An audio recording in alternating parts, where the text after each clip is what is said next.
ছাত্র জনতা এখানে আসে, আপনারা আমার সঙ্গে একমত হবেন, এই জন্যই তো মাহফিলে এসেছেন ইনশাআল্লাহ। কিন্তু এই দেশে আমরাই আছি না আরো লোকজন আছে?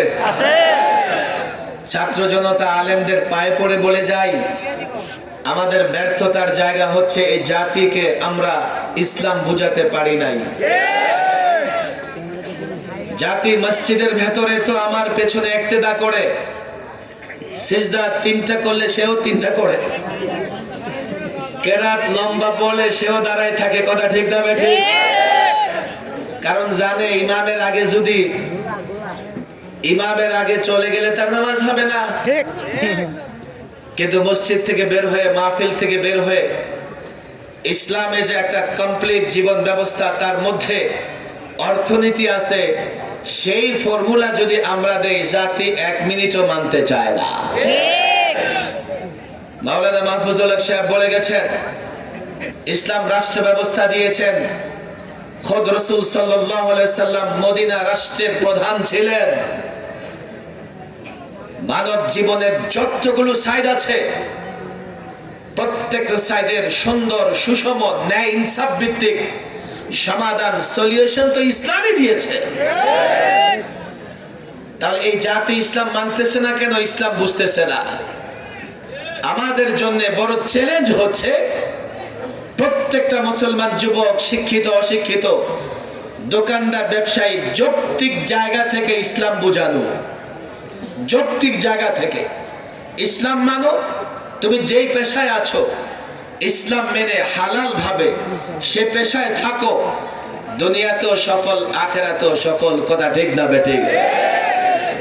আমরা যদি এই জাতিকে ইসলাম বোঝাতে না পারি, যৌক্তিক জায়গা থেকে, ফলাফলের জায়গা থেকে, সফলতা ব্যর্থতার জায়গা থেকে আমরা মাহফিল করব, বক্তৃতা করে যাব, দেশ পরিচালনায় আমরা কোনোদিন সফলতার স্বাক্ষর রাখতে পারবো না।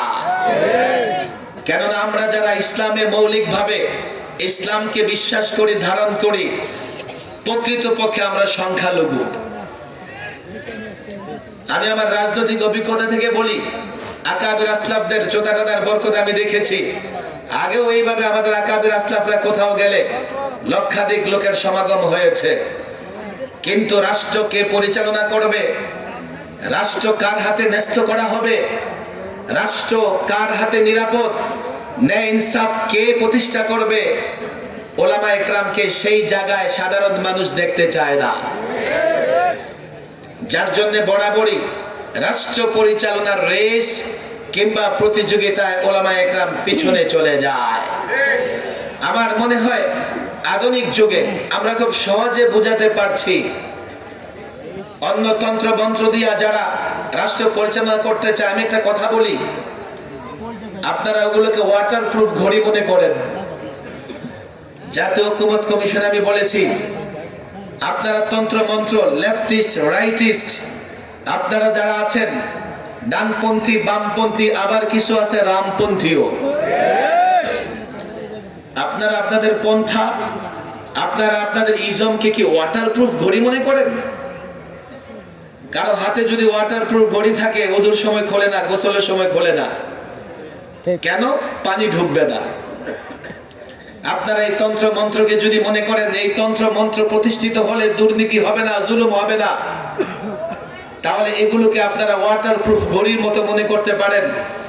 কিন্তু 54 বছরের বাংলাদেশের বাস্তবতায় আমরা দেখেছি, গড়ে ফিরে এই তন্ত্র মন্ত্র দিয়ে রাষ্ট্র পরিচালিত হয়েছে, দুর্নীতি চুরি বন্ধ হয় নাই।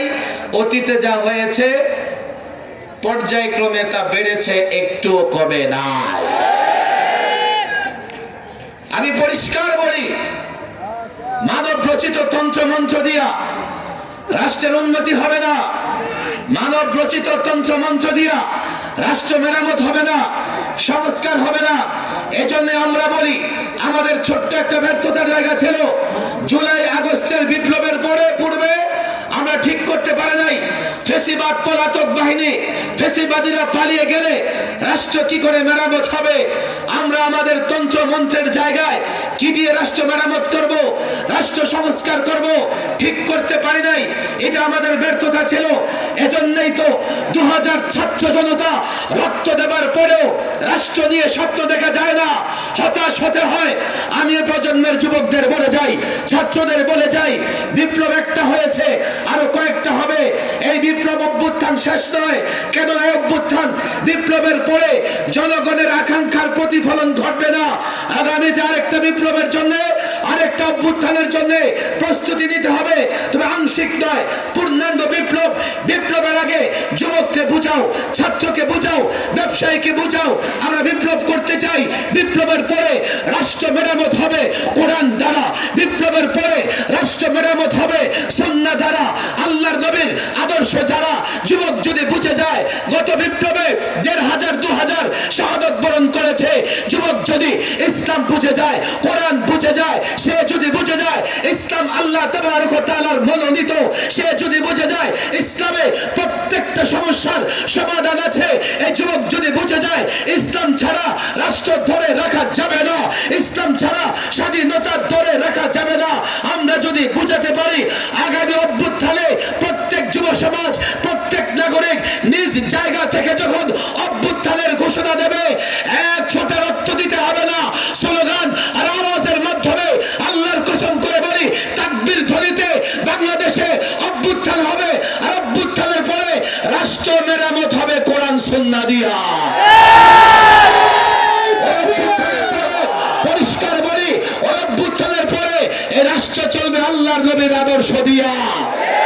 অভ্যুত্থানের পরে ওই ব্যক্তি রাষ্ট্র মেরামত করবে, রাষ্ট্র সংস্কার করবে যে কোরআন সুন্নাহর আলেম হবে।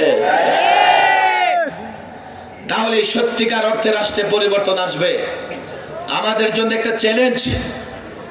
আমি আলেম ওলামা ছাত্র জনতাদের বলি, আজকে ফ্রান্স এবং জার্মানিতে দলে দলে অমুসলিমরা মুসলমান হচ্ছে, আর আমাদের বাংলাদেশের যুবকরা ইসলাম না বুঝবার কারণে নাস্তিকতার দিকে পা বাড়াইতেছে। ওয়াজ মাহফিলের মধ্যে ইসলাম সীমাবদ্ধ রাখলে হবে না। প্রত্যেকটা ছাত্রকে দায়ী হতে হবে, প্রত্যেকটা আলেমকে দায়ী হতে হবে। প্রত্যেকদিন কমপক্ষে একটা যুবকের ইসলাম বুঝাতে হবে, বাস্তবতার নিরিখে, বাস্তবতার জায়গা থেকে। কথা ঠিক না বেঠিক? মাওলানা মাহমুদুল হক সাহেব চলে আসতেছেন, উনি বয়ান করবেন। আমার আসলে আজকে লম্বা সময় হাতে নাইও, আরেকটা প্রোগ্রাম আমার আছে, সেখানে যাওয়া লাগবে। আমি এই সংক্ষিপ্ত বয়ান যা আপনাদের দিলাম, আপনারা দায়িত্ব পালন করবেন তো ইনশাআল্লাহ? প্রত্যেকে দায়ী হবেন তো ইনশাআল্লাহ? ইসলাম বুঝবেন, জাতিকে ইসলাম বুঝাবেন তো ইনশাআল্লাহ? হাত মুষ্টিবদ্ধ করেন, ওয়াদা করেন, করবেন তো ইনশাআল্লাহ? মজবুতির সঙ্গে ইসলাম ঘর, সমাজ, রাষ্ট্রের প্রত্যেকটা নাগরিকের কাছে যৌক্তিক জায়গা থেকে দলিল প্রমাণের ভিত্তিতে প্রয়োজনে বিজ্ঞান ব্যবহার করে ইসলাম তুলে ধরবো তো ইনশাআল্লাহ? কেন ধরবো? ইসলামে আমার আপনার প্রত্যেকটা সমস্যার সমাধান আছে তো? আছে তো? আমাদের অন্য কোনো তন্ত্র মন্ত্রের দরকার নারায়ে তাকবীর।